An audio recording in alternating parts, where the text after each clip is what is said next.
നമസ്കാരം. ഞാൻ കലാശാല മുരളി. ഞാനിന്ന് നിങ്ങളുടെ മുമ്പിൽ ഒരു പുതിയ പങ്ക്തി ഞാൻ തന്നെ അവതരിപ്പിക്കുകയാണ്. അതായത് നിങ്ങളുടെ മുമ്പിൽ എൻ്റെതായ രീതിയിലുള്ള ഒരു പാചകമാണ് ഇന്ന് ഞാൻ അവതരിപ്പിക്കുന്നത്. ഏ ഈ പാചകം എന്ന് പറയുമ്പോൾ ഇഡ്ഡലിക്കും ദോശയ്ക്കും ഒക്കെ ഉപയോഗിക്കാൻ പറ്റുന്ന ഒരു ചമ്മന്തിയാണ്. ഇഡ്ഡലിക്കും ദോശയ്ക്കും എന്ന് നമ്മൾ പറയുമ്പോൾ ഇപ്പൊ തേങ്ങയ്ക്കൊക്കെ വലിയ വിലയല്ലയോ.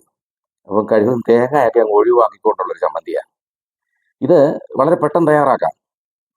രാവിലെ നമ്മൾ ജോലി തിരക്കിനിടയിൽ ഓഫീസിലേക്കൊക്കെ പോകേണ്ടവരുണ്ട്, കുട്ടികളെ സ്കൂളിൽ വിടാനായിട്ട് ധൃതിപ്പെടുന്നവരുണ്ട്. അതിനൊക്കെ ഇടയിൽ നമുക്ക് ഈ സാമ്പാറും സമ്മന്തിയും ഒക്കെ ഉണ്ടാക്കാൻ വളരെ ബുദ്ധിമുട്ടാണ്. അപ്പം ഇത് വളരെ പെട്ടെന്ന് നമുക്ക് തയ്യാറാക്കാം. ഇതിന് വേണ്ടത്, അത്യാവശ്യമായിട്ട് വേണ്ട സാധനങ്ങൾ എന്നൊക്കെ പറയുന്നത് മുളക് പൊടിയും മല്ലിപ്പൊടിയും, പിന്നെ കുറച്ച് അനുധാരികളും കൂടിയുണ്ട്. അതൊക്കെ നമുക്ക് പെട്ടെന്ന് തയ്യാറാക്കാവുന്ന കാര്യങ്ങളേ ഉള്ളൂ. അപ്പം ഇതൊന്ന് തയ്യാറാക്കി ഇഡ്ഡലിയുടെയും സാമ്പാറിൻ്റെ കൂടെയും ഒന്ന് കഴിച്ചു നോക്കണം കേട്ടോ. അപ്പം നമുക്ക് ആദ്യം ഈ ഒരു പാൻ അടുപ്പത്ത് വെച്ചിട്ട് അതിലേക്ക് അല്പം വെളിച്ചെണ്ണ ഒഴിച്ചു കൊടുക്കണം. വെളിച്ചെണ്ണ ഒഴിച്ചു കൊടുത്തു. ആ വെളിച്ചെണ്ണ ഒരുമാതിരി പിന്നെ തിളച്ച് വരുമ്പോൾ, ചൂടായി വരുമ്പോൾ അതിലേക്ക് അല്പം കടുക് ഇട്ട് കൊടുക്കണം. കടുക് എന്ന് പറയുമ്പോഴത്തേക്ക് പിന്നെ ഒരു സ്പൂൺ ഓളം കടുക് എടുക്കണം.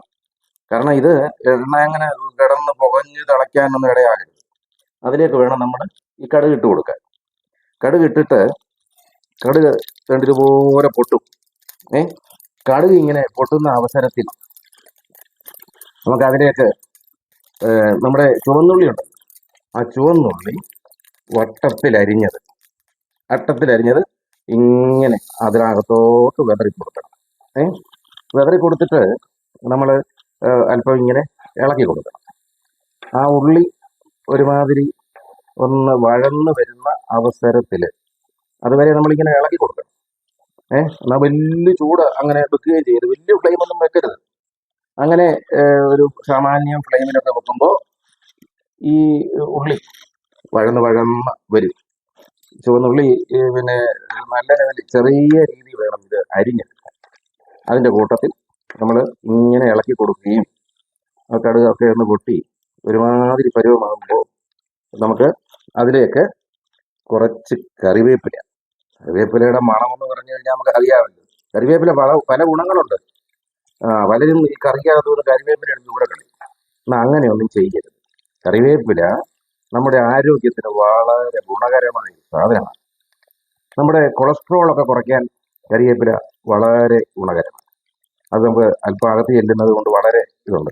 നമ്മൾ പറയത്തില്ലേ കരിവേപ്പില പോലെ എടുത്ത് കളഞ്ഞെന്നൊക്കെ പലരും പറയാറുണ്ട് പല സംഭവങ്ങളിൽ. അതെന്തിനാ അങ്ങനെ പറയുന്നതെന്ന് ചോദിച്ചാൽ, കറിവേപ്പില നമ്മൾ ഏത് കറിക്കകത്തുനിന്നും എടുത്ത് മാറ്റി വെച്ച് കളയും, ആരും അത് ഉപയോഗിക്കാറില്ല. പക്ഷേ വളരെ നമ്മുടെ ആരോഗ്യത്തിന് ഗുണകരമായ ഒരു സംഗതിയാണ് ഈ കറിവേപ്പില എന്ന് പറയുന്നത്. അതുകൊണ്ട് അത് ഒരിക്കലും കളയാനിടയാകരുത്. കറിവേപ്പില എത്ര നമ്മൾ ചേർത്തെന്ന് പറഞ്ഞാലും അത് ആരോഗ്യത്തിന് ഗുണകരമാണ്. ഈ നമ്മുടെ ആരോഗ്യത്തിന് ഗുണകരമായ സംഗതികളൊക്കെയാണ് നമ്മുടെ ഈ വെജിറ്റേറിയൻ ഭക്ഷണത്തിൽ ഉപയോഗിക്കുന്ന സംഗതികളൊക്കെ. നമ്മൾ അറിയുന്ന പോലും ഇല്ല ഇതിനകത്ത് ചെല്ലുമ്പോൾ നമുക്കുണ്ടാകുന്ന കൊളസ്ട്രോളൊക്കെ മാറുക, അതുപോലെയുള്ള ആരോഗ്യപരമായ പല പല കാര്യങ്ങളുണ്ട്. ഈ കറിവേപ്പില ഇട്ടിട്ട് ഇങ്ങനെ ഇളക്കി കൊടുക്കണം കേട്ടോ, അല്ലെങ്കിൽ അതിന് ബുദ്ധിമുട്ടുണ്ടാകും. ഇതിലേക്ക് നമുക്കിനിയും അല്പം മുളക് പൊടി ഇട്ട് കൊടുക്കുക. മുളക് പൊടി ഒത്തിരിയൊന്നും വേണ്ട, ഒരു പിന്നെ 2 സ്പൂൺ മുളക് പൊടി. കാരണം ഈ മുളക് പൊടിയാണല്ലോ നമ്മുടെ പ്രധാനപ്പെട്ട സംഗതി എന്ന് പറയുന്നത്. അപ്പോൾ എത്രമാത്രം വേണോ, ഞാനതിൻ്റെ ഒരു അളവ് അങ്ങനെ ഇത്ര ഇടണം എന്നൊന്നുമല്ല, അതൊക്കെ നമ്മൾ സ്വയം ചെയ്യുക എന്നുള്ളതാണ്. അതിനകത്തോട്ട് ഒരല്പം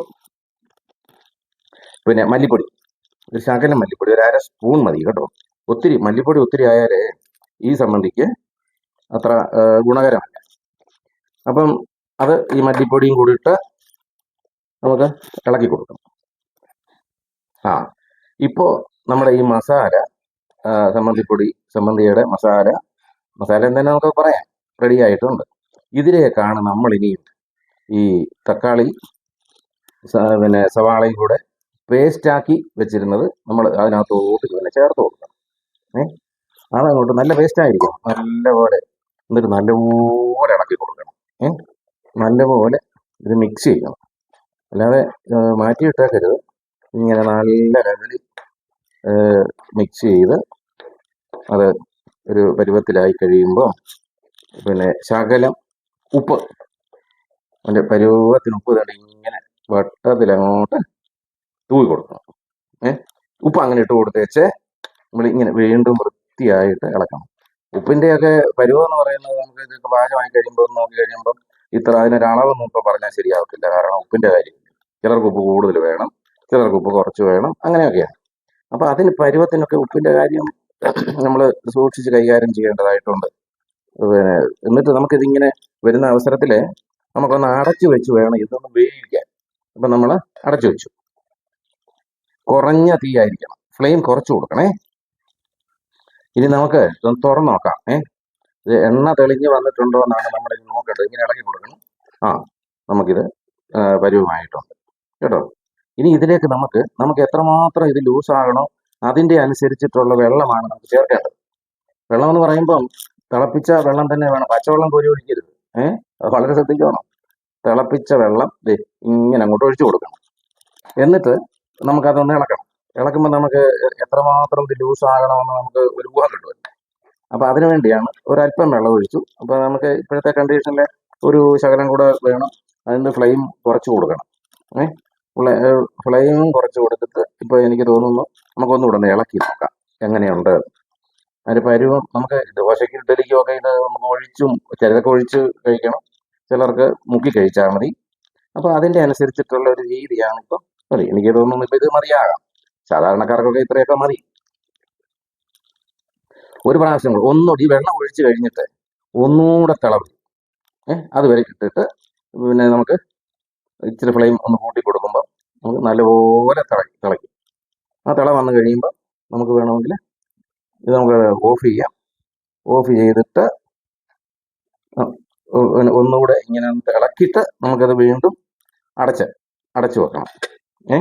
അടച്ചു വെച്ചിട്ട് ഒരല്പ സമയം കഴിഞ്ഞ് ചെറു ചൂടോടെ ദോശയുടെ ഇഡ്ഡലിയുടെയും കൂടെ അങ്ങോട്ടൊന്ന് കഴിച്ച് നോക്കിക്കേ, എങ്ങനെ ഇരിക്കുമെന്നറിയാം. നല്ല അടിപൊളിയായിരിക്കും.